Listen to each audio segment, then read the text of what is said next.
Kevin, good morning, my friend. It is good to see you. Great to be here. It's been a while.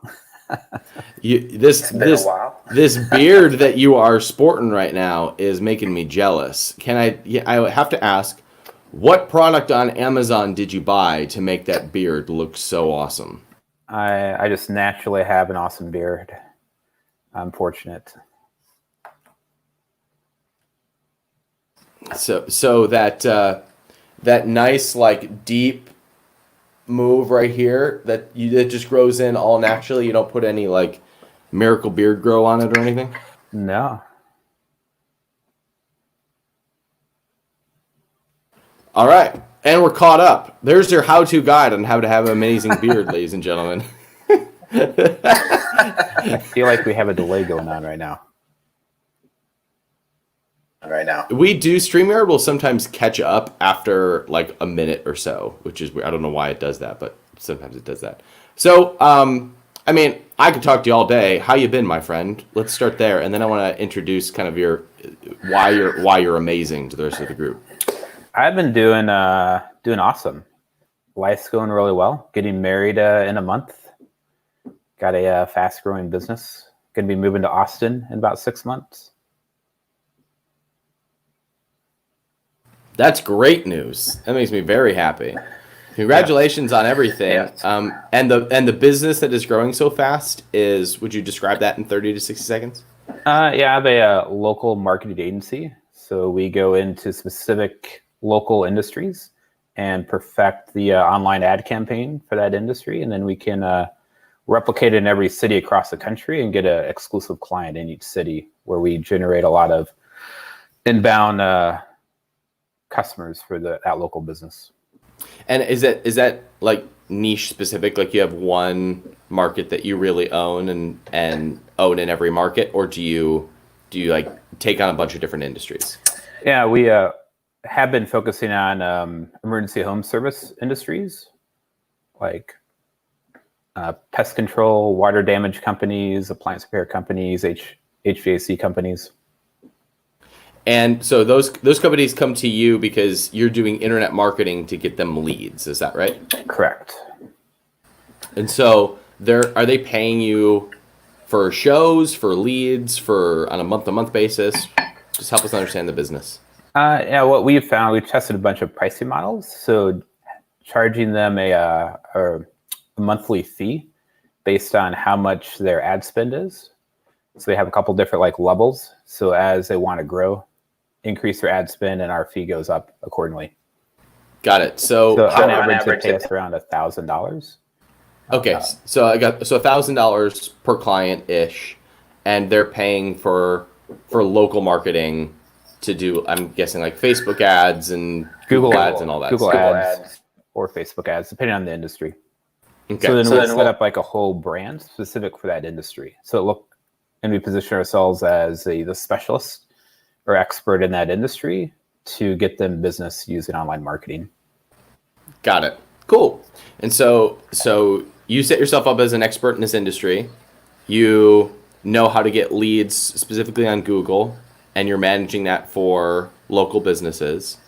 And is that your in the time I've known you, we don't see each other as much as we used to, but you used to have multiple things going on. And then like a couple years ago, something switched where you just got like happy, fit, and rich in the course of like 9 days. It was like your whole life flipped. Like I want to talk about this because I mean you were known in the space, pretty well known in the space. Spoke on stages, referenced from stages, in masterminds. Pretty much everybody knew who Kevin was. And one day you completely flipped the model. You became really happy, got engaged, and your whole life seemed to change. Would you tell me what in the world happened in those 9 days? Oh man, that's a big question. So I used to have a training company called Nitro Marketing, very well known in the industry. A lot of people either got their start through us. Like simple example, like back in the day, Russell Brunson applied to be our affiliate manager before anybody knew who Russell Brunson was. And of course, we didn't hire him. We hired somebody else that didn't work out. Although I can't see Russell keeping a job for very long. So it was best for everybody. But then I loved the training business and making a difference for people. Or I love training and making a difference in people's lives. And my mind is really just naturally a trainer at heart. But I didn't like the business model behind training. I felt like to make the business work, we always had to come up with the next thing to sell people. And everything we created was great, but it actually created more overwhelm in people's lives versus generally more overwhelm. And I just felt like out of integrity of what I had to do to make the business work wasn't always in line with what was going to make a difference. And so I sold that business. And I also had so I taught people how to do local marketing and start their own agency, and taught thousands of people before anybody else did that. And I also had my agency where that's what we did as well. So I you know what, I just want to focus exclusively on my agency. That's the bigger opportunity of actually doing it, because I can scale and grow, create a large company that we could eventually sell. So I did that. And back in 2016, and my partner at that time didn't want to do that. He was making more money than ever before, more free than before. He just wanted to enjoy his life and didn't want something bigger. So he bought me out. I sold my company. Both deals actually closed on the same week, which was crazy. And it was great. I removed everything from my calendar and looked at the next week, and I literally had nothing on my calendar. Is this whole new sense of freedom I never had. Took some time off, and then started my current agency the next year with one of my best friends, and that's what I've been doing since. So go ahead. I guess going back to what made the difference for me is I just went more into my own personal growth. Like what caused me to get burnt out and miserable and have a business that wasn't thriving and all that. I had to work through my own kind of growth to move past that and create what was next for me. So I want to talk about that more, because I think it's so easy to talk about where you are now without providing any context or for the foundation that brought you here. And if we don't get that context and that foundation, I think we've missed all of the juice.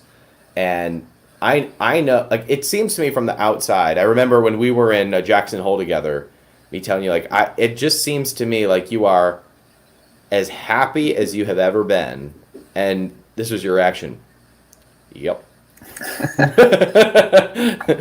You seem happier and calmer and just you're ready for the next chapter. And it seems like the next chapter has kind of unfolded your way with a lot more ease than previous chapters. And first of all, I want you to tell me if that's a right assumption. And number two, what did that area of personal growth look like in order to set up the chapter where you are now? So on the personal growth side, it was just going deep in a methodology. So the route that I took was through landmarks programs, and it's all about identifying the stories we unconsciously created in the past growing up that just dictate how life goes for us and how we see life. And we're just replaying the same stories over and over again. So to be able to start to peel back the curtain or the onion and uncover what are those unconscious patterns and stories that are running my life that are creating the same outcomes over and over again, allowed me to change everything. It gave me the freedom to get rid of my business I didn't want anymore. It allowed me to see the same path I was going on with dating that was unsuccessful for me.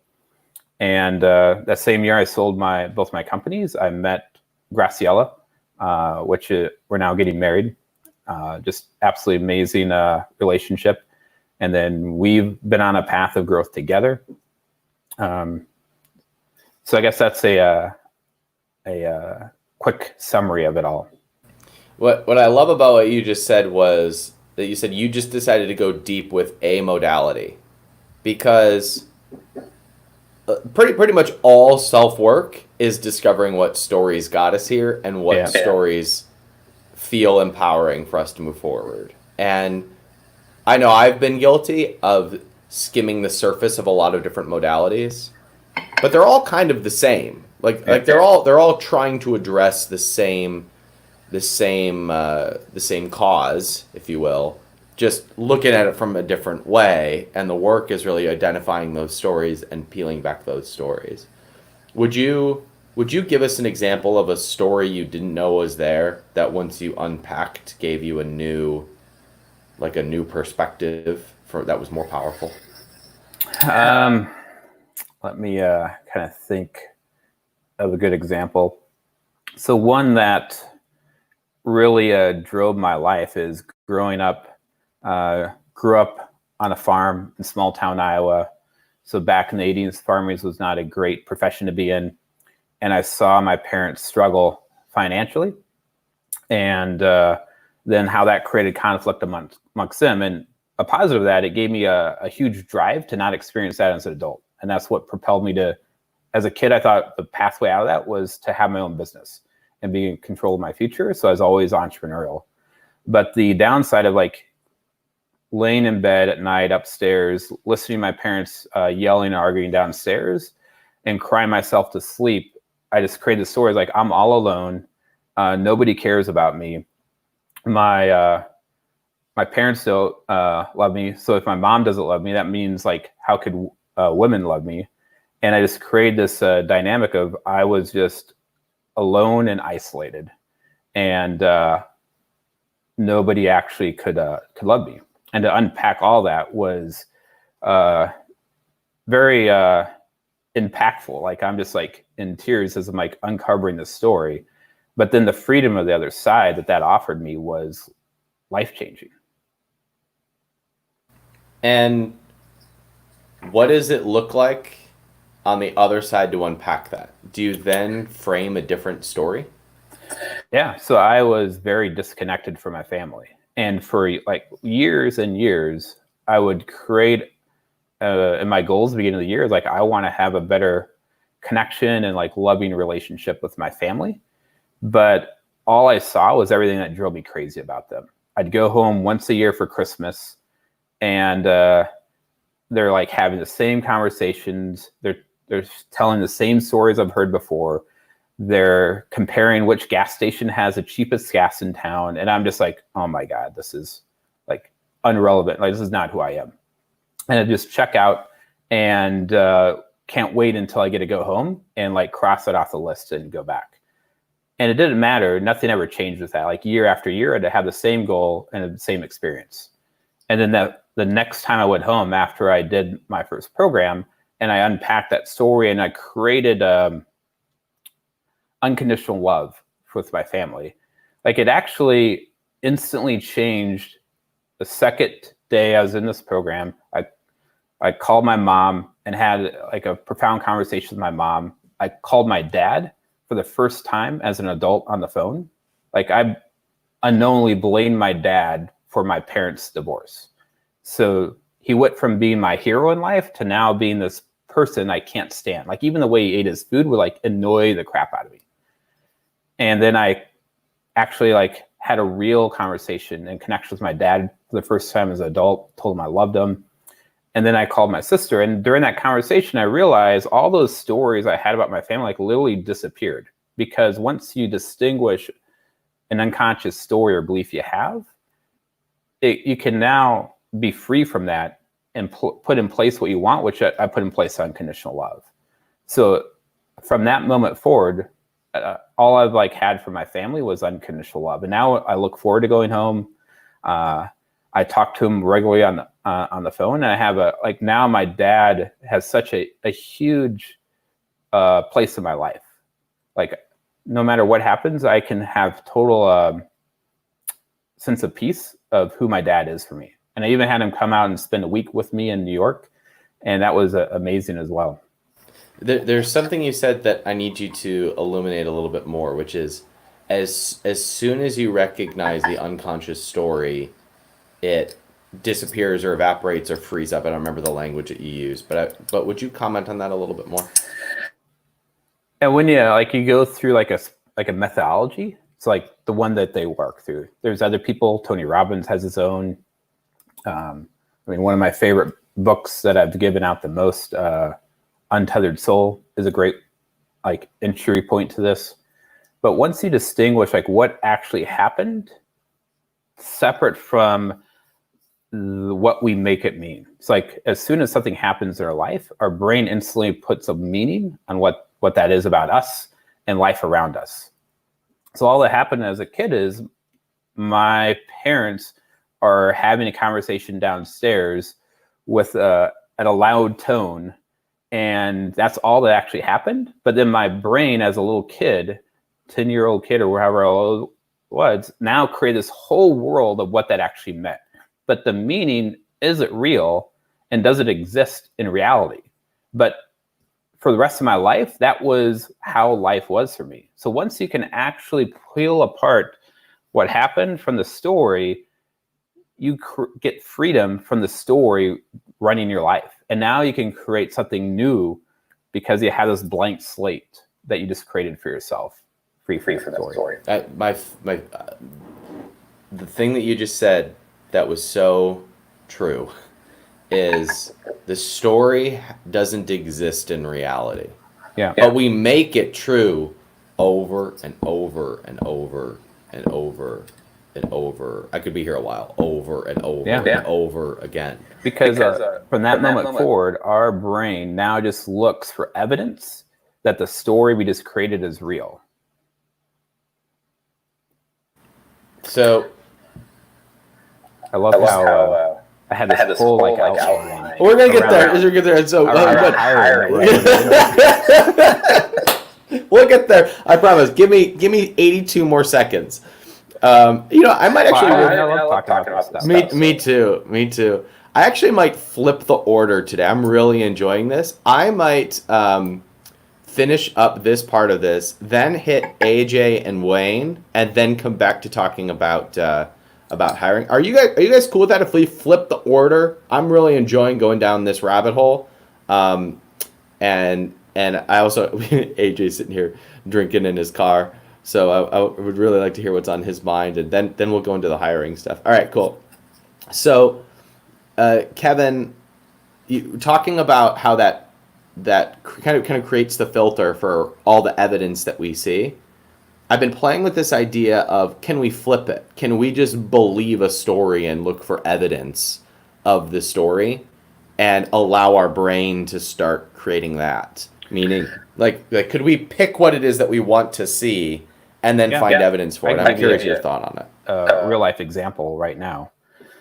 So back the last economy recession, 2008, 2009, I was not prepared for that.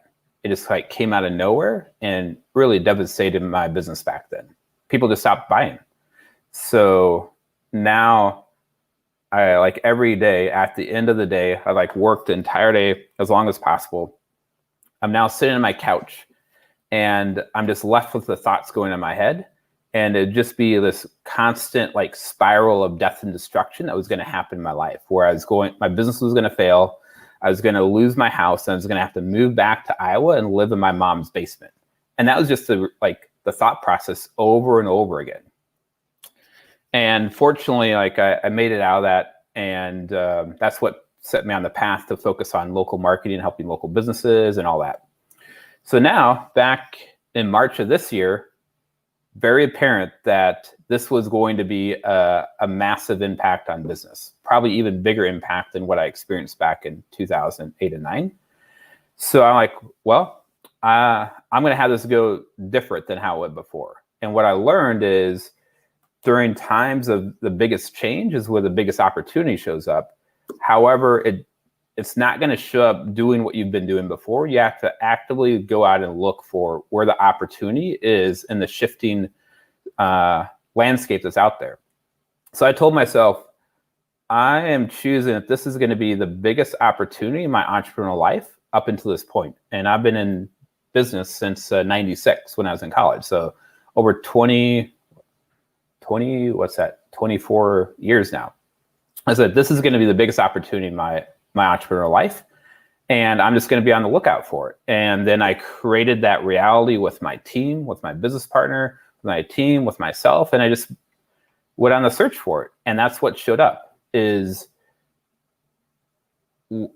everything that came out of that. So our business, the best growth that we've had actually started once everything started falling apart in March. So we've been growing faster than we ever have before in the 3+ years of my agency. And what we're creating for the future, I'm like super excited about. That's fantastic. Great work. Thank you for sharing that.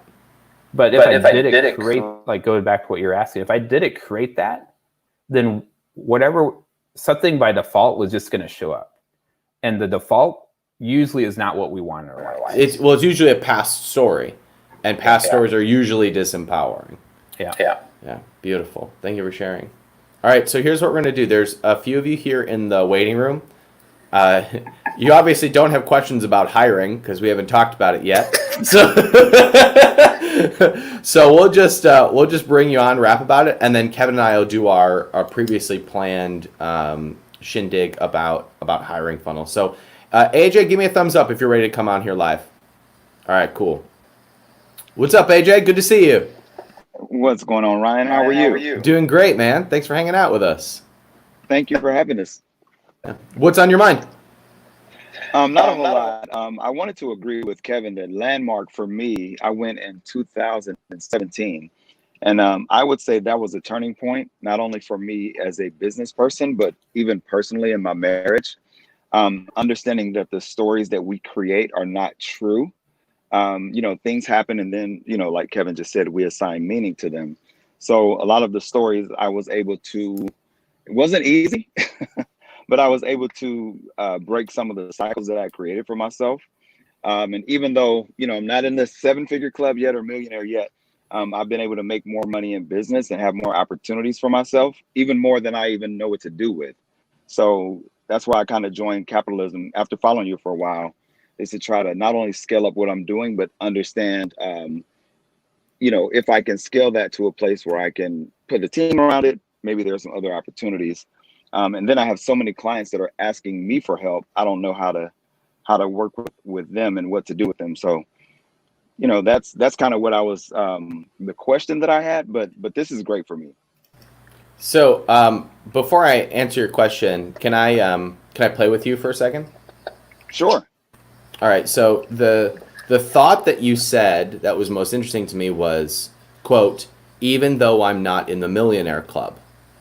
Mm-hmm. That was just an interesting statement. And I know you said it, just as a statement, like I'm not there yet. But the way that you said it kind of indicated that there was an assumption of less than, like there's these millionaires, and then there's I'm not there yet. That was like the kind of the underlying thought I heard, which was I'm not there yet. And so let me ask you a couple questions. Are you in a group of people that is a high concentration of millionaires? So I'm in your group, I guess. Well, I mean, just with that one, I mean, the answer is yes. If you're here, right? Right. Okay. And are you? How long have you been in business?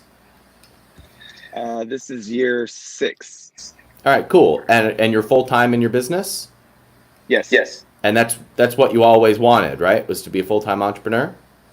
Right. And you're growing along the way, and you're starting to talk about hiring and teams and that kind of stuff. Yes. So it sounds like you're in a perfect spot to me. It's like you've made it in a lot of people's eyes. So everything that we do from here is just gravy and cherries and excitement and fun and play and all that stuff. So I just wanted to call out, like, saying I'm not in the millionaire club. You have everything that every millionaire wants. which is to be in the mode of I'm now able to be in creative, fun play mode because I have built a business that can sustain me and my family, and I want to grow personally and professionally. And so that to me is millionaire status because you've made it. You've gotten to the level that all of us shoot for, and now you get to play. When I tell you that, how does that resonate with you? I feel like the trajectory that I'm on and, joining these calls and listening to some of the stories that people share in the group, that I just need to tweak what I'm doing and get the right systems in place. And I can see a path, which, I couldn't see even last year. Right. So I feel like I'm on the way. Or let me change that story. You caught it this time. Yeah. I caught it, right, because I have time freedom. I have, I don't have to depend on any particular client or anything like that to sustain my life, and to take care of my wife and my daughter. So like you said, I'm there, but financially I have some other goals that I want to accomplish. I think that's a better way to say it. Yeah, so that was a better way to say it, because you're excited about now and eager for more. That's perfect. Like saying I'm eager for more or feeling eager is a lot more empowering than saying I'm not there yet. Those are different worlds. But they're like, some people would say they're the same, but they're completely different feelings and completely different perspectives. Like I'm eager for more, I'm excited for more. Way different than I'm not there yet. Hi, AJ's friend. Right. Hang on 1 second. I just pulled up the Starbucks. Let's change a barista's life, ladies and gentlemen. Hey, let's all have a simultaneous sip in honor of the barista. Matcha iced tea.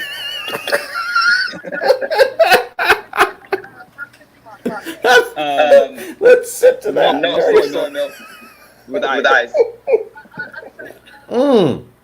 Kevin, a penny for your thoughts, please. This like sitting here watching you has brought up with this like I've known you since 2008. Back, you were still in college. It might have been like we were the first traffic conversion event that we all went to. We went to lunch in my car, and like you're this like little college kid that's still trying to like figure life out. So I've known you during your entire like entrepreneurial journey, and and then I remember I really like wanted to bring like personal growth to the online entrepreneur world, and I invited you to the first like 5-day like camp that I put together for entrepreneurs. I'm so terrified with how this story is going. Please continue. And I was telling Sue, like, actually everybody knows Sue. So Sue actually worked for Nitro Marketing for a number of years. She was a content writer. Then we brought her on board full time to be head of content. And then when you reached out, asked me, would she be a good fit for you? Like, said all the stuff. So it's great to see her really thriving with you. So she was there as well. And I'm like so super excited about how this is going. Like I thought it was going great. And then like halfway through, I asked, hey, Ryan, because I invited you to come because I thought it'd make a difference for you on where you're going in life. And you go, Kevin, this sucks. I hate it. I can't believe it. I'm here. And I'm like crushed inside. because like then you're just like a naturally like kind of pessimist about everything. And you weren't really into personal growth yet. And it's great to see your own journey that you've been on over the years. And you've really dug into your own growth. And now, I mentioned this over message like a while ago, like you've really developed a skill set where you can like listen to people and hear what's actually going on behind the words that they have. Yeah. First of all, thank you for that last statement. For your previous statement, I have no recollection of this at all. And Sue has told me that story through your words. I'm like, I don't remember. I remember being really unhappy for the first day and a half and being like, God, I hate it here. Because for several reasons.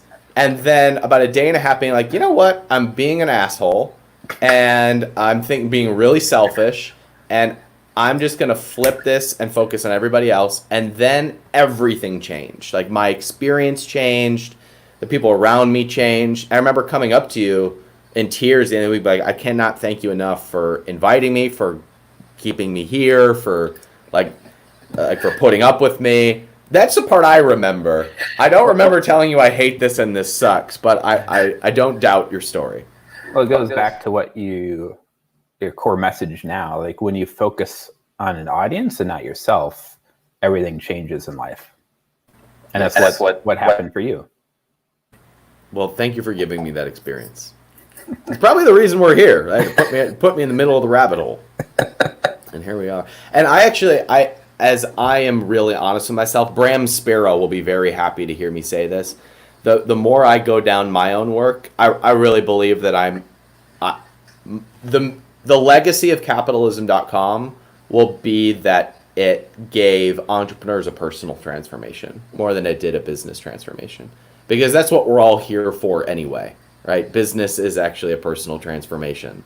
And the minute we're honest about that, we can get what we want a lot faster.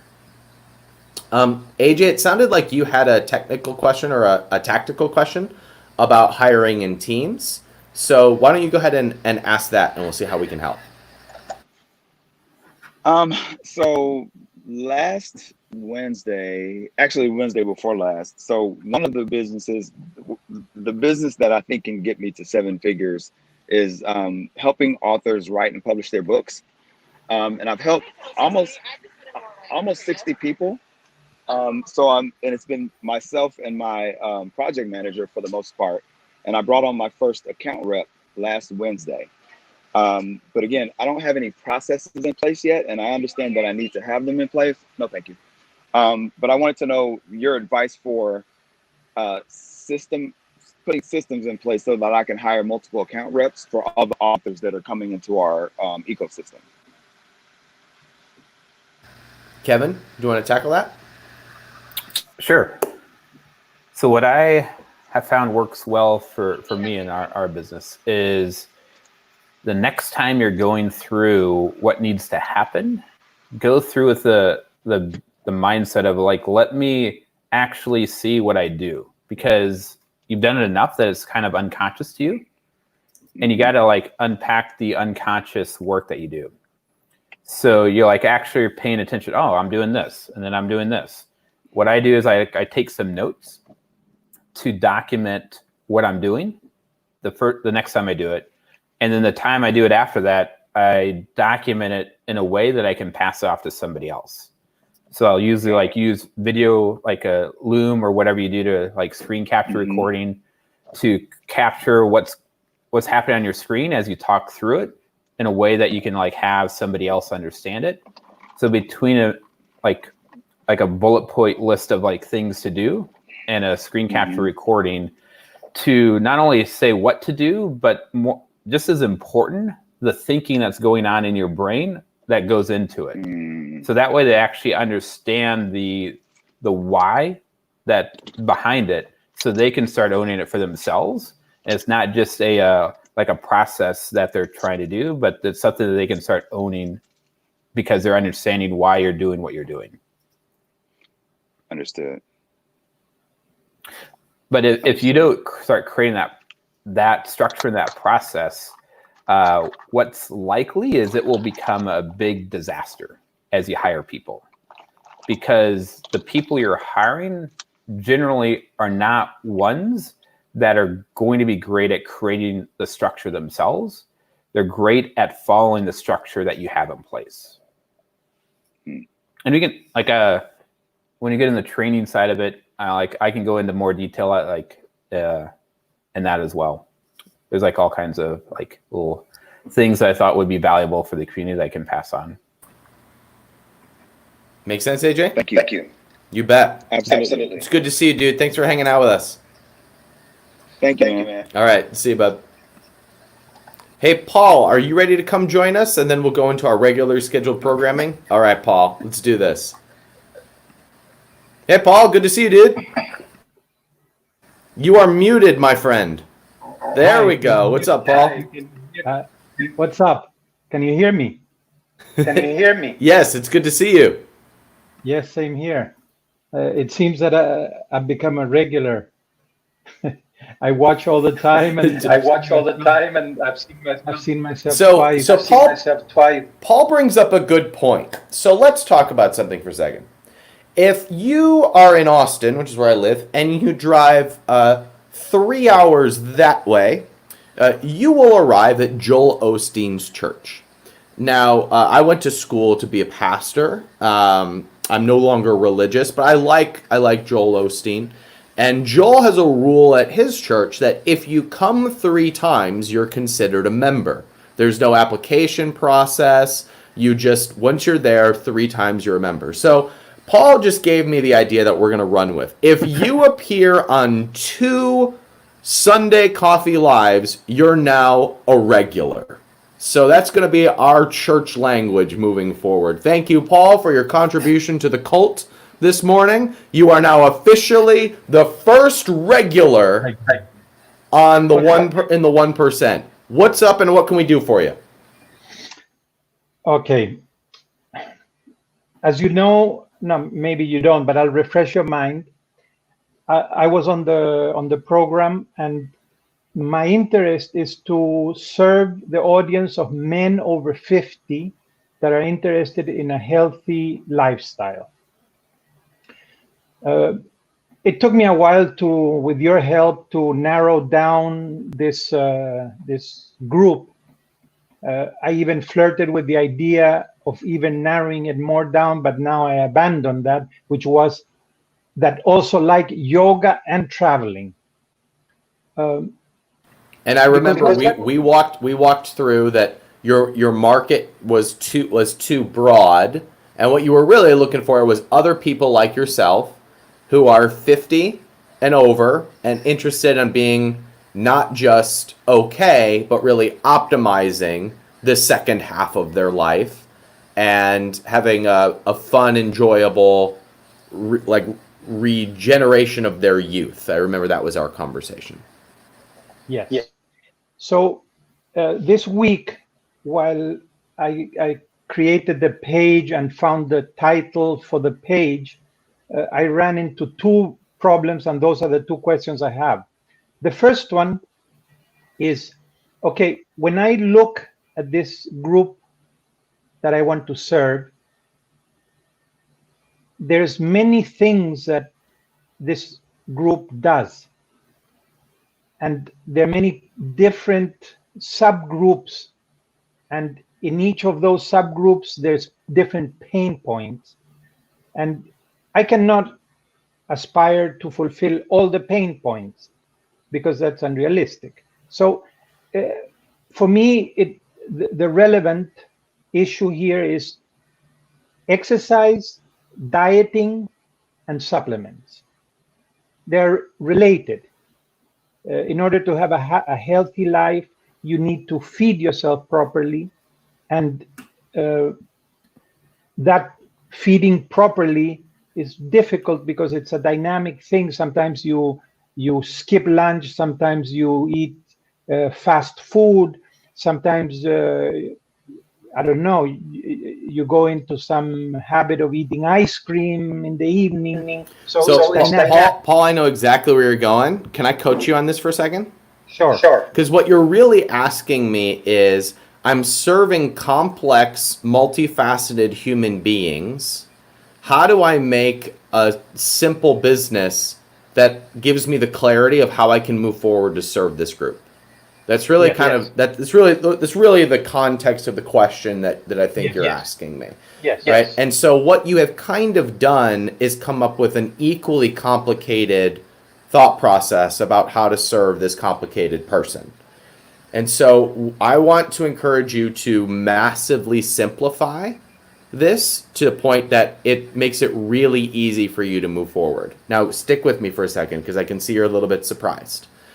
So something that I say in this amazing book called 12 Months to 1 Million is that it's easiest to serve someone when they're at the beginning of a new journey.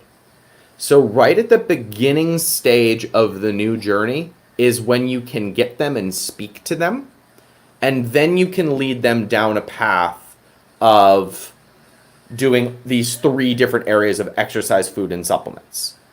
But the first thing that they're doing, the first thought that somebody who is 55 and wanting to reclaim their health is like, man, I got to get a hold on this. I got to get a handle on this. Or, plug your ears, children. They're like, I can't get it up anymore. Or they're going, I can't pee anymore. Or they're going, shit, I need to lose some weight. Or, I can't keep up with my grandkids anymore. The first thought they have is something has gone wrong. That's the beginning of a new journey. Something has gone wrong. And so you can come up to that person and be like, I got you, man. I got this food pyramid and this exercise regimen and this supplement regimen. And if you do this for the next 18 months, you can pee and get it up again. I don't want to hear that. I want to hear that you've got a direct answer to a very specific pain point. And if you solve that, then I want everything that Paul has to offer. And so your job right now is to look at this 55-year-old or 60-year-old who has the thought something has gone wrong, and you address one of those things that has gone wrong, and you develop the best product in the world for that one thing. If you do that, then a year from now, you'll have 4 products that do the exact same thing for other pain points, and you can be talking about food, supplements, and exercise. But until then, your job is to give those men that first thing they need to go down the rabbit hole of reclaiming their health, because that's what they need the most at this part of the journey. You with me so far? Yeah. Does that feel simpler? Yes, definitely. It actually it focuses. It takes all the noise out of focusing into one issue and moving with one issue, and as opposed to trying to move on all the fronts simultaneously. That's right. And Kevin will laugh at me for this. I hate going to masterminds. And I hate going to masterminds because one of my thoughts that I have, especially if I'm in a room of people who are more successful than me, is I look at everybody in the room and I immediately have the thought, you motherfuckers aren't even good. And you're doing better than me. And I hate that feeling because I struggle with the same thing that you're bringing up. Right? I overcomplicate things. I want to serve the whole person. I make it this long process. But the people who are really helping people and who are financially successful quickly address one specific pain point. They do it really well, and then they move on. Okay. So I'd like to save you 5 years by getting you to think about one specific thing. Thanks for the 5 years. You bet. Second question. Once I land on that solution, I asked the question in the group, but for some reason I'm still struggling with how the workflow. I build a group, a page, a site, a YouTube channel, an Instagram. What's the first thing? And then maybe the You forgot TikTok. You forgot TikTok, No, Paul. It's all broken. Remember, I'm a 62-year-old millennial, but I'm not into TikTok. You understand what I'm saying when I joke like that. Yes. You're taking the same complicated approach to how to launch this thing as how to build this thing. So first of all, we simplify the business drastically to I'm just going to say it this way so that you remember it. We've gone from this complicated, like 5-year plan to you selling boner pills. Right? That's the simplified way of thinking about it. One thing, boner pills, right? And so there's your start, and then you go from there. Okay, what's my next step from here of building the audience? It's taking a damn sale, which means putting the product up for sale before you have an audience, because you have more momentum in your thought process of what the product is going to be than who the audience is going to be. So you take that first product and you make it available for sale. And then from there, you document the experiences of your customers on one platform, just one. And I want you to pick whichever one you are most active on. Just one. You will overcomplicate the process if you're thinking about YouTube and Instagram and a blog and all these things. I want Paul to pick whichever one he is most active on, because that means that you will be more likely to interact with your customers, screenshot their reviews, help them, go live with them and answer their questions. That's your job. So which platform is that for you? I would say that I will choose Facebook. That's your job. That's your audience. Did we just solve all your problems? Yes, I would say 99.9. Good. So focus on that rather than this 0.01% where you're still confused.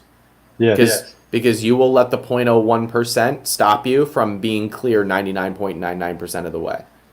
Well, so this is your job, Paul.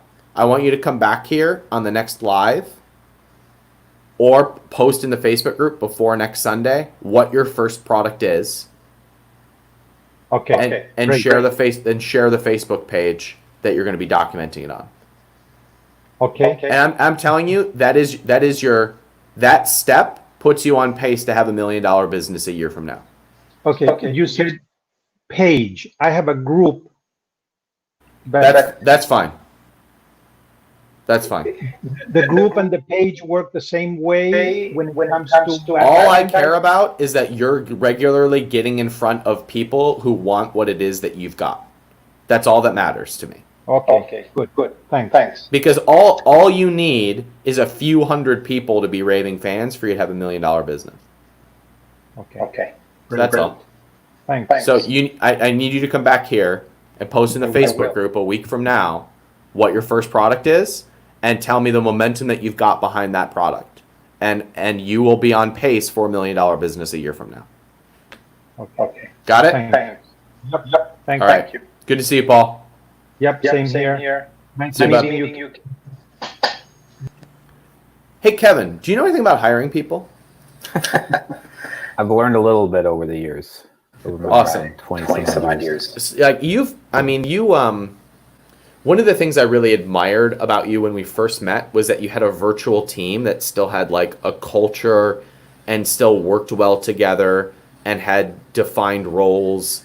And I really learned a lot from your example. So I'm excited to see what you've been kicking around. Do you need to share your screen, or do you just want to walk us through your model?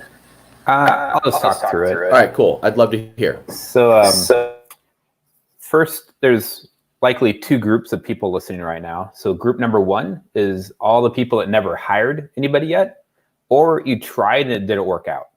So that's probably the majority of people in this group. And everything I'm going to go through is like super relevant, probably change your life. Second group is those that have success with hires and want to get better at it. So you're going to just like pick up some like valuable like strategies and tactics you just immediately put into use to really elevate your building out your team. So those are two groups. The topics we'll go through is first is for that first group, you really need to look at the mindset around hiring, because there's a lot of baggage that comes with hiring people that we got to address first. Then we'll talk like who to actually go out and hire, and then where and how to find your ideal team members. And this is like the secret sauce I've figured out over the years is the automated hiring funnel that does all the work to actually find that ideal team member and have them like really interested to be a part of your company. And then if we have time, we can talk a little bit about how to manage people once you bring them on board. Beautiful. Love it. So when it comes to hiring, the reason this is extremely critical is you building a team is almost always a requirement to achieve both the financial freedom and absolutely the time freedom you like deeply desire for your business. So if you don't build a team, the financial and time freedom is most likely not going to happen for yourself. Because without it, your business is just going to, over time, run your life and make you miserable and burn you out. Also, it's critical if you ever want to eventually sell your business, is there needs to be a team that does the work, not you. Otherwise, you don't really have a business. You just have an income that pays you well. So that's why building a team is critical. And there's 3 mental roadblocks almost everybody runs into going down this path. The first one is it is going to scare the crap out of you because it's seen as a huge financial risk that you're taking on. You deeply doubt if you and your business is going to be ready for it. And all you can see is, what if it fails? And I'm going to fail at doing it because I've never done it before, so it's likely I'm going to fail. And that is completely normal. I felt that way. Ryan's felt that way. Everybody else that's built a team has felt that way in the beginning. So nothing wrong with that. That's just like what's by default's there. Also, what we all believe in the beginning is, man, nobody can do this as good as I can do it. And that is just, again, a default belief. Like, I'm good at this. Like, how can somebody else be as good as me at doing this? And that's just a trap that keeps you stuck from doing anything. So what is going to happen is, guess what? They won't be as good as you at the beginning. So guaranteed, they will not be as good as you. Nothing wrong with that. So if you go in expecting that going in, they won't be as good as you, you're not going to view it as a disappointment or failure when that's the reality that shows up. If you think they're going to be as good or better and they don't, like, instantly, like, this is a failure, I failed, this is the wrong person, and you're going to like repeat the same mistake over and over again. I am already feeling guilty, and we're 4 minutes in, and I'm like, oh, yep, I've done all of these things. We all have. Like, everybody that's built a team has made all these mistakes. I'm very good at like seeing the big picture and identifying the key most important points and like condensing it down into simple strategies. So then what you're looking for is if they can actually do the work and they're good at learning from your feedback. If they have both of those qualities, then they are going to quickly get better at it. And soon they're going to be as good as you at doing it. And eventually they'll become better than you can ever be at doing it. Than you have been, because this is what their specialty is. So that's one. That's the second point. So hold on. The notes that I have are, it's going to scare you. They're not going to be as good as me. And if they get better than me, then first of all, I won't have purpose, and 2, they'll leave. So that's what has come up for me in the past. Well, I'm guilty of all of these. So now the last point is there's 2 like secret purposes of your first hire that nobody really talks about. So purpose number 1 is to actually hire your first person and cross that critical milestone. Because you will never replace yourself out of every role in the business that you shouldn't be doing until you actually build up the courage to go out and hire somebody. So otherwise, until you hire somebody, you're just going to be doomed yourself to a freedomless life that is dominated by every constraint in your business, which will eventually lead to your burnout and likely the collapse of your business. So like, 1, actually hiring somebody is going to set you on that path of freedom and success. Also, with your first hire, if you screw everything up, and it will still be a success because you actually took this like critical, important leap forward and accomplished this first goal. It's like, that's what you should view your first hire is, not that it worked out or not, but you actually made the leap forward in something that's super scary and intimidating, and you did it, and you're going to learn from it. if you do like follow the things we're going to talk about, it's likely to be a huge success. But even if it's not, you've like made a huge leap forward. So that's one. Like the secret purpose of hiring your first person is to actually hire your first person. And then the second thing is you're actually going to be on the path of freeing up your time, your mental energy, your focus, your creativity, that you can now invest all of that into making a much bigger impact in your business while having a life you love. Because like we both come from Dan Sullivan's world of unique ability as a core concept. So you have a unique ability, like a few things that you're really great at. Everything else you're either adequate or horrible at. But there's other people out there that are great at the things that you're not. So like in my agency world, a huge turning point is when I figured out how to go out and hire people that are excellent and love cold calling businesses to set appointments. Like I would never actually pick up a phone and cold call a business ever in my life. But the first person we hired using our automated hiring funnel, she'd been doing it for 20 years. She's like world class at it. She absolutely loves the challenge of like within minutes being able to build a rapport with somebody that's never talked to her, have them see an opportunity of what we have to offer and say yes to set an appointment and get that win and do that over and over. So in her first day, she booked 2 appointments after working 3 hours. In her first week, she booked like 12 or 15 appointments and we signed up 2 clients. Prior to that moment, we would average 1 to 2 clients a month. And all of a sudden in 1 week, we just signed up 2 clients and now have a process in place that we replicate that over and over again. Because that's what her unique ability is, doing that one specific skill. So there's, no matter what you don't like doing in your business, there's people out there that absolutely love doing that and want to be in a company that appreciates that and creates an environment for them to thrive and grow at what they love doing. Yeah, so a great example of this is I still to this day can't understand why anybody wouldn't love being on stage. And people tell me like, how do you do that? Like, how do you go on stage? I'm like, how do you not? Like, there's a stage there and people watch you and then they clap. Why would you not want to run up there? But there are people on my team who love organizing events and never want to be on it. And I'm like, why in the world would you want to organize an event? There's so much work. And they're like, yeah, isn't it great?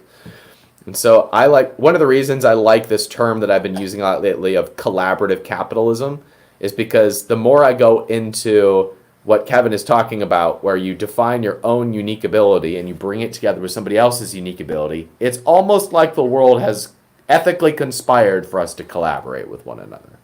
Yeah. So a couple things I've learned over the years when it comes to hiring is I remember way back in the beginning of my first company. So like this was like 2002 or something. It was just me and my business partner for a number of years, and we were doing everything. So we like knew we needed somebody to handle customer support because neither one of us wanted to do it. Like we really sucked at it, but it's something that has to happen. And we just like agonized over, we're not ready for this person. I don't think we can afford this person. Like all these like thoughts I talk about were like right there. And then when we went out and hired our first customer support person, Meredith, it was a total game changer in her business because she loved doing that. She like took it over, made it like ownership of that role. So what I've learned over the years is that first hire in a business is always a game changer for you and the business, that usually more than paid for itself. So instead of it being this expense, it actually was a great investment we just made in the business. And every good hire I've made over the years, especially like when I look at my current company, when we do our quarterly planning and we had a great hire, we always wish we made that hire sooner rather than waiting for whatever time that we waited to make that leap. So great hire, we wish we did it sooner. So now we always are like, how can we like, what's the next key people? And let's get it a little bit out of our comfort zone to go find and bring that person on. And then also every bad hire, in hindsight, we wish we would have cut ties sooner. Like one of my great, like there's a saying like your greatest strengths are also your greatest weaknesses. So I'm a highly loyal person, both me and my business partner, especially me. So like, loyalty and optimism are two of my things.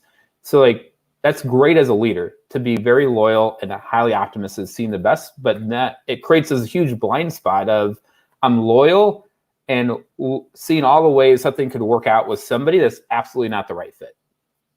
So I always wish we like would have cut ties sooner, if as soon as we like realize that this is the right one. So now we just put things in place to compensate for our blind spots in the business.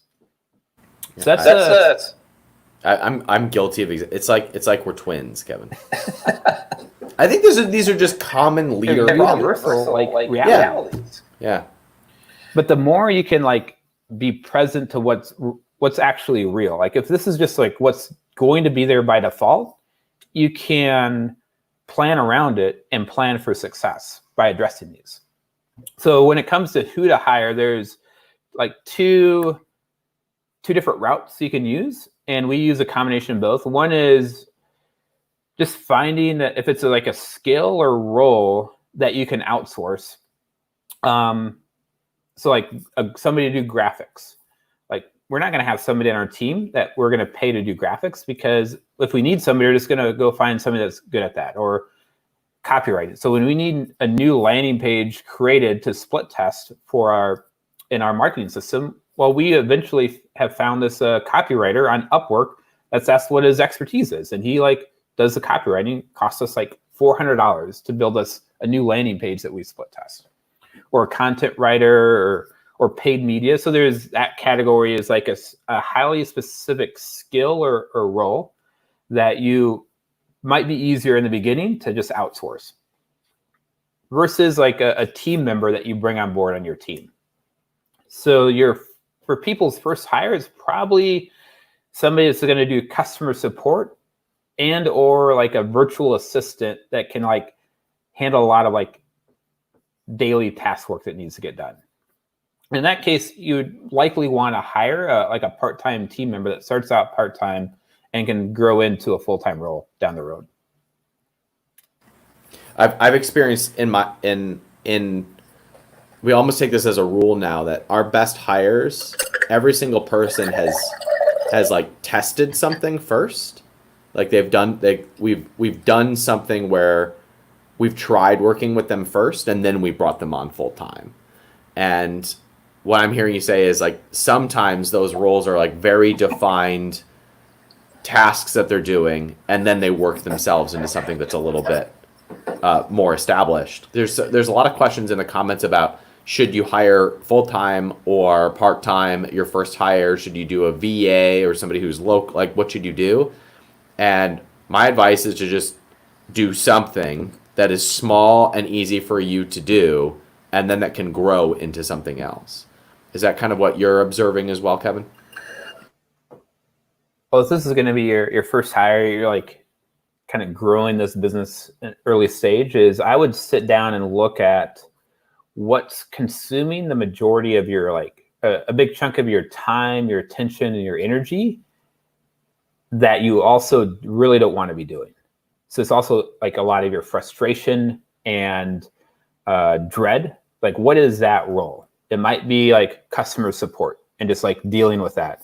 Or it might be like all these like daily tasks that have to get done in the business, but like make me do a bunch of daily task work every day. Like I'm going to be miserable, and I'll do everything possible to not do those things. It's like taking a summary of like, what do you do in your day and week, and just start creating a list of what are those things.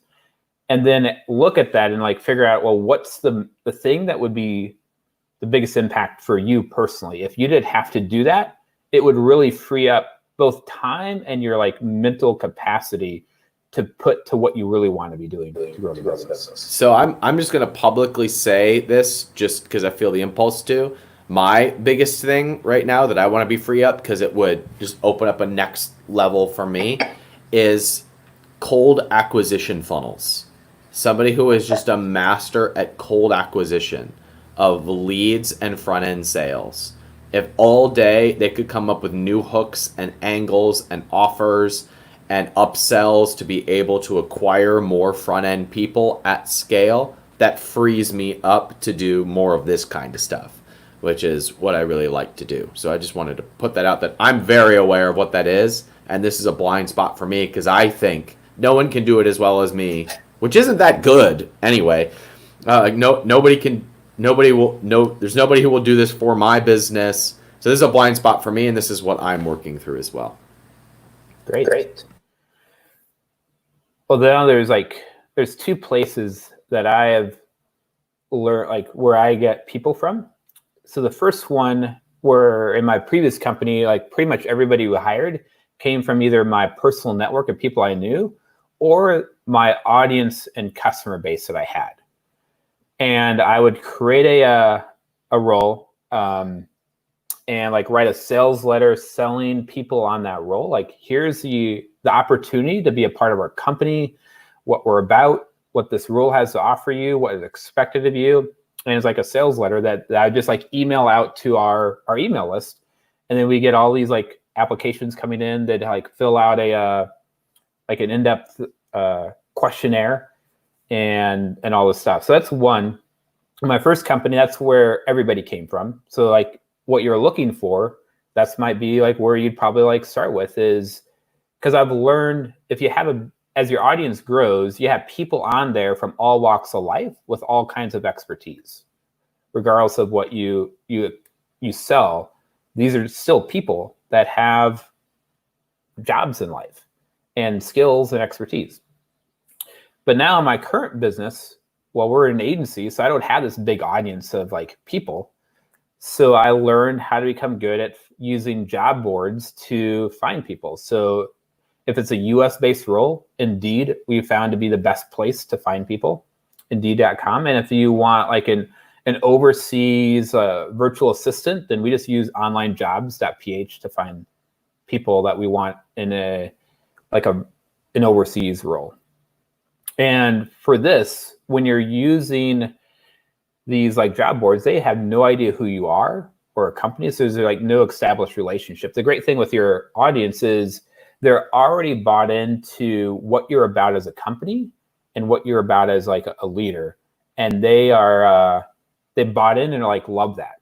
So like Sue, who she was a customer of ours, and then we put out, we're looking for like a writer, and she like was one of the people that responded and signed up and all that. So that's how we build it, because they're like passionate about what you're about.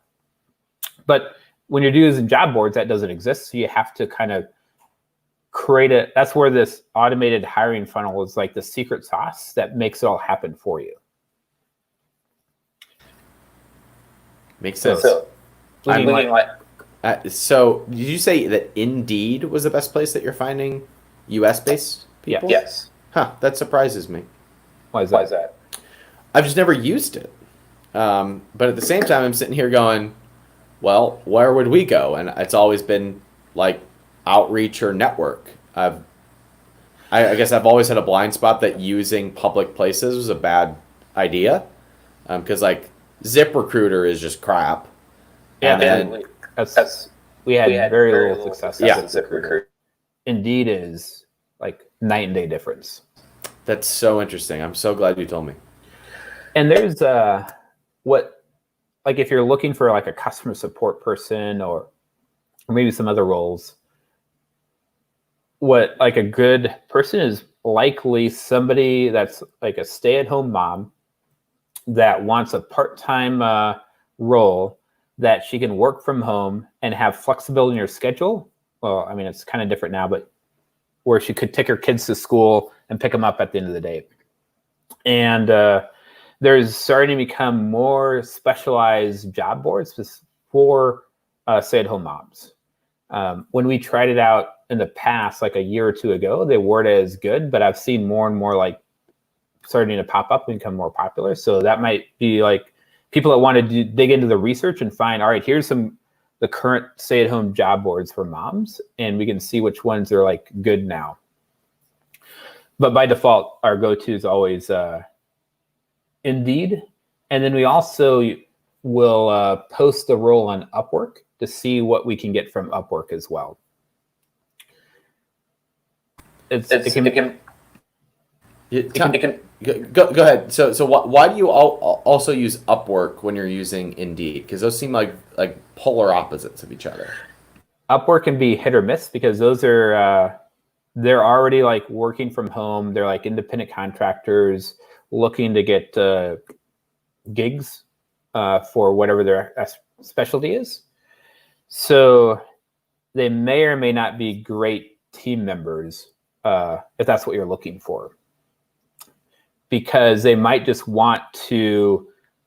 They love like the variety of doing different stuff for different people, and they've like become good at using Upwork to do that. But there's also a whole lot of those people that hate the grind of always looking for your next gig that you're doing work for. And they love the security and future that you give them by doing what they do just for you.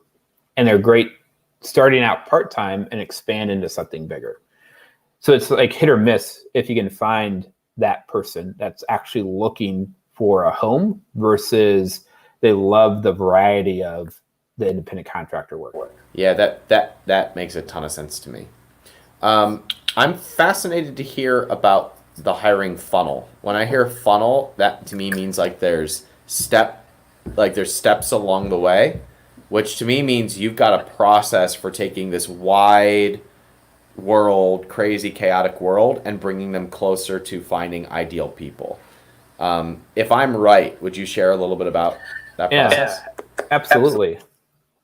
And this was a game changer in our business, because before I was so used to like hiring people from my audience or network, and I just have them go to the sales page, fill out a like in-depth questionnaire, and interview like the top people.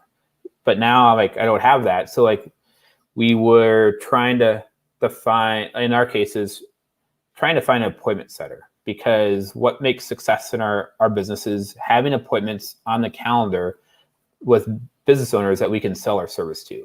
So if you don't have appointments, then you don't have a business. And we really struggled with that. And we tried to use Upwork to find this person, and that was like always like failed. Tried to go through my network and it failed. And then like we're friends with Ari Mizell, and he's a New York guy. So he's a like automation master, and he like walked us through his automated hiring funnel, how he built a team of like 100+ virtual workers over a course of a year, all in like different specialties for his virtual outsource business. And it said like the whole secret is this automated hiring funnel. And like it just blew my mind, like, oh, this is like the missing piece to find these people that have no idea who we are, to filter through them. Because if you posted an ad online, like on Indeed.com, you're going to get 100 or several hundred responses. Is total overwhelming. So just like a great sales funnel, you take a large group of people and through the steps, filter it down. Like they opt in, then they read a sales letter, then they buy an entry-level product, then they go through some upsells, and then you like watch a webinar to sell a high-price product, and you filter a large group of people to find the small group of like ideal ones at the very end. So that's what a hiring funnel does as well. So first is you're posting on the job site in essence like a sales letter for your role, and you don't want it to look like a typical like job posting, because that's what everybody else does. Like you actually are selling them on the opportunity you have to offer working for you. And it really like stands out. So that's one, is like a great job posting that using like good copywriting to sell them on the opportunity. Then they go, and the next step is you send them an email. Like when they reply on Indeed, you can set up like an auto response where it automatically sends them an email to a link to your hiring funnel.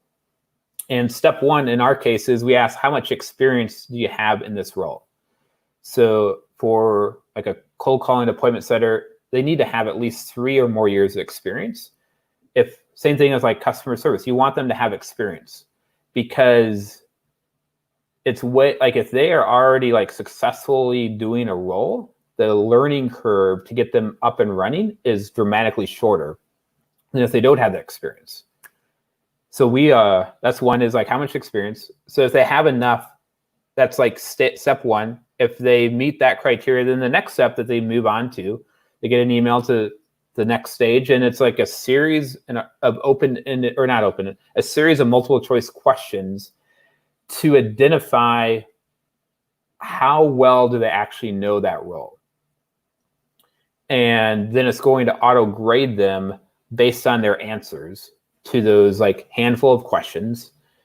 I think in our case, it's like 10 questions. And if they like score 75% or higher, well, all right, so this person looks like a possible fit. And then they upload their resume at the end of that questionnaire. And you only look at the resumes of the people that score high enough. So now you what? So I want to clarify something. So before they ever even get on your radar or upload their resume, they're going through a questionnaire that filter out the people that are not the right like mindset and the right skill set for the role that you're hiring. Is it my right? Like it's almost like a quiz funnel. Yeah, there's two things you're doing. You're one, filtering out unqualified people, so you're not wasting your time with those, and you're also selling the qualified people on the opportunity. So both are like happening as you move through it. And so how much experience? So that's going to remove at least half or more of the people instantly, because they're just going to randomly be applying to roles on Indeed. So they worked in a retail store, so they think they like have sales experience. Completely irrelevant to what we're looking for. Yeah, you get rid of those, and that eliminates like at least half the applicants, which already makes your life easier. Or more. Yeah. And then the next one is like a series of like simple questions that somebody that's done this role over a long period of time could answer successfully, and then upload their resume. So now maybe only 10 to 20% of the people are you looking at their resume. In my case, I just open it up, and within 30 seconds, I'm making a decision if I want to move them forward or not based on what experience is on that resume. Is it the kind of experience that I'd want them to have or not? And then I move them on to the third stage, where they watch a video, like a 5-minute video that I created, selling them on the opportunity as a company that we have to offer, the opportunity in this role, and what we're expecting them to do. So that way they can self-select themselves in or out based on what I'm offering them. And then if they decide like they're still interested, then there's a couple of open-ended questions that they answer that I can read. And then there's a test task that I give them. So when we hired our customer support person, the task was, here is a voicemail from an unhappy client, and here is an email from an unhappy client. Record the voicemail you'd leave for this unhappy person, and write the email on how you respond to this, and then upload that voicemail, and then put in that email response and submit it to us.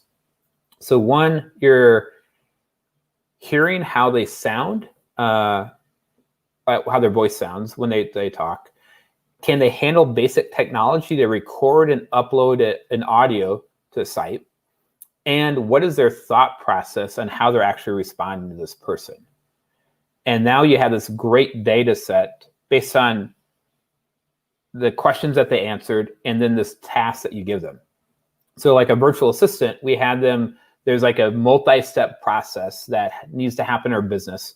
We had it documented out on like a process, like a Google Doc of like, here's the steps. We just give them that Google Doc and have them submit the outcome that they would do after this like 6 or 7 step process, and just see did they follow it as designed, or did they like make mistakes along the way? Like how detail oriented are they? Like, so that's what we did like for BA, but there's some sort of task that's critical, because that's a key defining point to filter out even more people. And at the end, you're going to have like 6 to 8 people that come out of those 3 steps that you then give them a link to schedule an interview onto your calendar. And then I just have a like interview document that I go through the same questions to identify if this is the right person or not. And a couple things happen is they've never experienced this process before. So if they're an A player, they're like, you have really elevated your company in their eyes because of what you just put them through. And even if you're like a solo entrepreneur, that's still like early phases, you're going to look like a highly valuable company that they want to be a part of because of your hiring process that you created. What I love about all of this is once this is built, the only thing you have to do is show up for really highly qualified interviews. Like all the screening process, which is the hardest part, is taken care of on the automated side. And then the only thing you're doing is showing up for that interview with the person who has already met the criteria, watched a filtering video, and decided that it was a right fit for them. So you're not selling them on the opportunity. You're not recruiting them. They're showing up on your calendar. And then the funnel can just be running as long as you need it. And if you need to like replace them or anything else, so like in our like appointment setting role, what usually happens is the first 1 or 2 people I interview, I'm like already like, this is like an ideal fit. Like if this is the worst I can bring on board, I'm going to be super happy with this one. And then from that point forward, it's always like, can I find somebody even better than that one? And that puts you in a great mindset when you already have found somebody that you'd totally be happy bringing on board when you're doing the next interviews, because you're looking for like even better than a great fit. And also, there's things I've learned over the time to better, like when we bring somebody on board, usually there's like a trial period of 1 week or whatever is appropriate for that role. And we let them know in the interview, like, we'll do this trial just to make sure it's a good fit for you and for us. And then you just identify what would success look like for you in that first week, and put them through that trial. And if they're not a great fit, well, you just either have the hiring funnel continue on and you just go back and start like moving people through and all that. And within a week or so, you can find the next person, or you can have your like second place person. I always let them know if there's somebody else that I would have hired, but I did it because I found somebody better. I'd let those people know like, hey, we had a lot of response. You would be great for this role, but we don't currently have a need for you right now, but that might change here in the near future because they're growing quickly. And I kind of put them on like the back burner in case I need to go back to them. Kevin, what softwares or tools are you using to build the first stages of this, like that first part of the process? Well, this is like the frustrating part. Like I created a whole course teaching people how to do this in the agency world and all that. And the first one we used was like $3,500 for a 1-year subscription. All the other platforms are like hundreds of dollars. So it's like hiring platforms are expensive, but we found one that was free called Vervo, Vervoe. But over the past couple of weeks, they eliminated their free version, and that now no longer is like an option. So we're in this like phase of trying to figure out what's a better solution that we recommend to people. And we currently don't have that, but it's in development. Well, I mean, theoretically, could you do this with something like a Google spreadsheet, or with even like SurveyMonkey is what came to mind for me, which is a couple $100 a year, but it has like smart filtering where if somebody answers this way, and this way, you can move them to a different page. So theoretically, could you do something like that? And we're looking at SurveyMonkey or JotForm, like the form analysis. Like they fill out the form, it auto grades them, and then it needs to put into like a Kanban style board, like a Trello or something like that. where you have a deal for or a record for each person that you can move them through the different stages. So we're looking at combining a couple tools, or there's this whole no code platforms that are out there like Bubble. Can we use something like that? So we're still trying to figure it out. If people are really interested in this, you're welcome to message me on Facebook or send me an email, and I can let you know once we have a solution that we are recommending to people. Great, appreciate that. And please post in the Facebook group when you've got one as well. Okay. Kevin, we need to wrap here in a couple minutes. So what did I not ask you, or did we not get to that we should have carved out time for? Another thing that plays a big role in our business that I would recommend to others is the Entrepreneurial operating system. So there's a great book that you can learn about it, Traction by Gino Wickman. And what he did is he's like been mentored by the top people out there. So like Dan Sullivan, Vern Harnish, Lencioni, like all these people. And he like took all these different things that like books we've read, things we've learned that we should be doing, and condensed it down into a simple operating system to run an entrepreneurial driven business. So once I made that switch back in, 2013, I think, is when I first came across this stuff. And if all that, it's made a huge difference in my business, in my like entrepreneurial group I'm a part of. We all use that as well. So I would definitely recommend that as a framework that you can use to manage and run your business moving forward. The traction model, or something specific in that was particularly helpful? The whole, like, it's a whole framework to manage and grow an entrepreneurial driven business. So the entry point would be the book Traction by Gino Wickman. And he calls it EOS, or Entrepreneurial Operating System. Beautiful. Kevin, go ahead. Another great resource that will be very helpful for you is taking the Kolbe assessment, KOLBE, and it measures how you instinctively take action and also resist taking action. And it's ingrained in who you are. It can't change.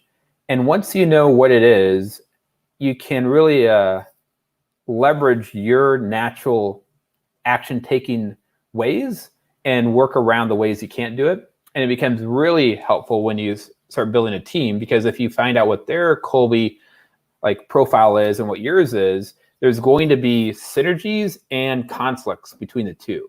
And if you don't know what the conflicts are, it can cause all kinds of problems. So I imagine, like, Ryan, you're like a high quick start. So you're all about like, let's just jump in, get started, and we'll figure this out later, or maybe never. Yep, that's right. And a lot of entrepreneurs are that way. But then that creates it's a great superpower, because you are always like moving forward, but it creates chaos in your wake. And then you have these people around you that are like high fact finders. So they're very like detail oriented. They create structure, or I'm a high follow through. So I'm all about like what systems and processes and all that. So like there's they all fit together. But if you're like a high quick start and it's somebody else's high fact finder, like, you're not going to want to know all the details, and they drive you insane the way they're operating. And then you drive them insane, because you're moving way too fast without giving them enough information or details that they need. But when you see that, you can actually work together from a highly synergistic way and leverage both of yours expertise and natural action taking methods. Yeah, the story that we like to tell about this is one time for a backroom event, we were going to San Francisco, and we were kind of talking about the different things we could do. And right before I was leaving the office, I said, I wonder if we could have like dinner in the Redwoods. And I left. And that's all I remember. But what Melinda remembers is being told, go find dinner in the Redwoods. And she spent 2 days researching if we could have dinner in the Redwoods to find that it was illegal and there's regulations against that. And those are protected areas. You can't go in there. And she like came to me all like concerned that I was going to fire her for bringing this. I was like, I don't even remember saying that. So what we realized was that when I'm in brainstorming mode, people who think in more process are going to take that and put into a process. And so we need to have a communication for when is something a decision and we're moving forward versus brainstorming. And so Sue on the team is my resident brainstorm partner. And we get on the phone and we talk for an hour about a bunch of ideas. And the team never knows about most of them. Yeah. Sue's another high quick start. Yep, that's right. That's right. Yeah, like for you, it's just like throwing out ideas, not like they're not meant to like be followed through. So you have to like give clarity for your team, like what's actually like an idea and what's, I guess, like you said, a decision that we should take action on. That's right. And in my mind, they're all brilliant and they're all perfect and they're all well thought out. And then the people who are legitimately well thought out end up filtering my ideas and putting them into a process. And that's a learning process of learning how to work with people, how to work with how you work best. Sometimes it takes 6 months of working with somebody to really solidify your language and your communication, and that's all okay. But we cannot do this game alone with most of the aspirations that we have, and we don't really want to. We want to be collaborating and doing good work and bringing that to the world. Kevin, do you do any public content? Do you do anything where people can follow you, or do you have anything where people could dive into your world a little bit more? I did create a course teaching this whole like hiring model for agency owners called Simple Agency Sales System. The person I sold my training company to publishes that. So normally I would like say, hey, go get that. It's going to give you everything you need. But without the hiring funnel solution, it's not really viable. So other than that, I don't really do training or talking or any of that. One thing I wanted to add in, I saw Rebecca said the hiring funnel blew my mind. So a way to hack it right now is I would create a 2-step one where step 1 is just a simple question of like how much experience, and have a couple multiple choice answers, like 0, 1 to 2, 3, or like whatever. So that way, when anybody that filled out the experience level that you want to have, like you manually move them to the next stage by sending them an email. And the next stage is like a page with the video and the questions below that that you have them do. So just a couple open-ended questions and the test tasks that you want them to do. And then they fill that out, and you're just like manually going through that as well as their resume that they upload. And then you choose the ones that you want to interview and email them to go interview. So it's more manual work that's happening, but you can replicate what I talked through by kind of simplifying it and just using some basic forms like SurveyMonkey, JotForm, or whatever. You can replicate that. Beautiful. Well, my friend, it is good to see you. If you're watching live, please give some hashtags and some thank yous to Kevin. So, go ahead. People want to reach out to me, I guess email would be the best way. My email is Kevin Nitro, Nitro @gmail.com. Would you say that one more time? Kevin Nitro, Nitro @gmail.com.